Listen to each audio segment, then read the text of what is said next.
नमस्कार मु बिनु आपन को स्वागत करुच्ची मो चैनल रे। आसंतु आज बनाइबा स्वादिष्ट नाउ आलू संतुला तार रेसिपी मु आपन सहित शेयर करिबी। दया करी आपन ए वीडियो टी लाइक करंतु आ गोटे सब्सक्राइब निश्चित करंतु। Thank you. आसंतु आरंभ करिबा।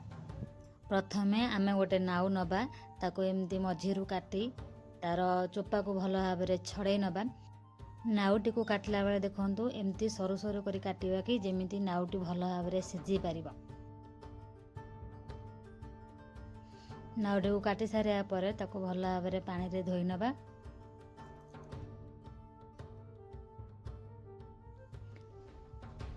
देखंतु नाउ रेसिपी पाई मु प्रथमे किछि मसला ग्राइंडिंग करबा को नैची आपण माने देखि परथबे। ग्राइंडिंग कर सारला परे एबे कढ़ई को गरम करनबा और तेल मध्य देई किछि गरम करनबा। तापर तेलटी गरम होला परे सेते फुटण देई ताको फुटिया पई छाड़ी दबा।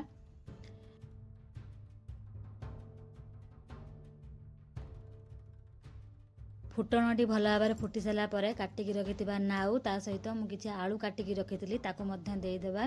देई सारला परे सेते स्वाद अनुसार लूण देइकरी ताको भल भाबरे गोळेई नेई सिजिया पई हमें छाड़ी दबा।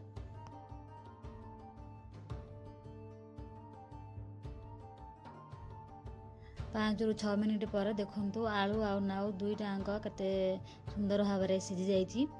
एबे ताको आमे टिके गोळेई नबा। गोळेई साला परे आमे ग्राइंडिंग करके रखिथिबा मसाला को सेतरे देई दबा। देई साला परे मसाला टी को भल भाबा टिके कसी नबा।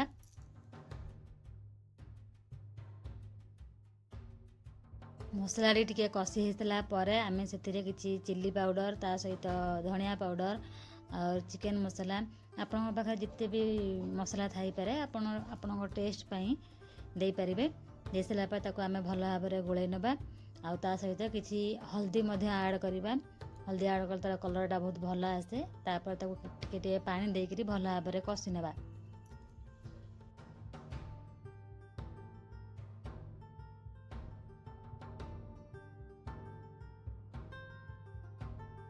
वर्तमान मसला टी भल भाबरे गोळेई साला परे आमे ताको टिके मसला सिजिया पई घोड़ेई नबा।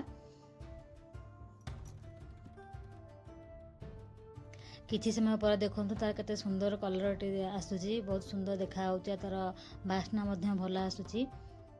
एही रेसिपी टी को आपण ततला भात सहित खाई परिबे। ता सहित पखाळ रे खाइले किंतु आर स्वाद बहुत टेस्टी लागिबो। पखाळ भात को नाउ आलू संतुला बहुत मजा आसी जिवो। थरे आपण माने करिकि देखंतु आ खाइकरी कहंतु भल हिची कि नाही। मझिरे मझिरे संतुला रे किछि किछि पानी ऐड करथुवे काहेकि ना मसला टी लागी गले तार टेस्ट खराब हे जिवो। सेति पई मु किछि पानी देई एबे फाइनली आमे किछि समय घोड़ेई नबा। घोड़ेई साला परे हमर रेसिपी प्रस्तुत हे जाईची देखंतु।